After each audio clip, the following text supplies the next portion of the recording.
אחרי 15 שנה שאנחנו תקועים, מעולם לא עשינו כלום. ואז קצת התחלתי לחפש וכזה, וראיתי באינסטגרם, ולא יודעת, הרגשתי שטוב, בואו נשמע, נעשה. ובת, וחיבור מדהים, בוא נגיד, יש פה הרבה דברים שאולי אנשים אחרים לא היו קולטים את המהות שלנו, שהם קצת הזויים וכאלה, אבל לגמרי אז החיבור היה ממש טוב. ראינו רק את ההדמיות ואת הכל, זה היה ברור חד משמעית שהולכים לזה. אחרי 15 שנה שאנחנו תקועים וכן, נעשה זה, קונים ספה, משנים, אבל זה לא אותו דבר.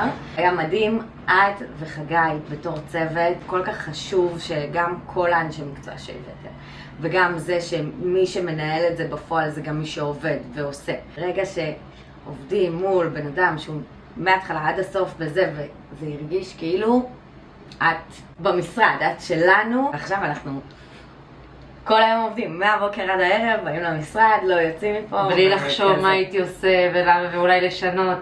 אחד הדברים שאמרתי לך זה, אני לא רוצה לעשות כלום. נכון. כלום, ואני לא חושבת שעשיתי אפילו רכישה אחת או שום דבר, וכל דבר יצא בדיוק, ומה זה בדיוק? יותר פי 1000, יותר רמות ממה שיכולתי לחשוב, אבל כאילו גם עם מקומות שלא ראיתי, הרגשתי שאני יכולה לסמוך 1000%, וזו התחושה שאת, גם חגי, העברתם, ויצא משלם.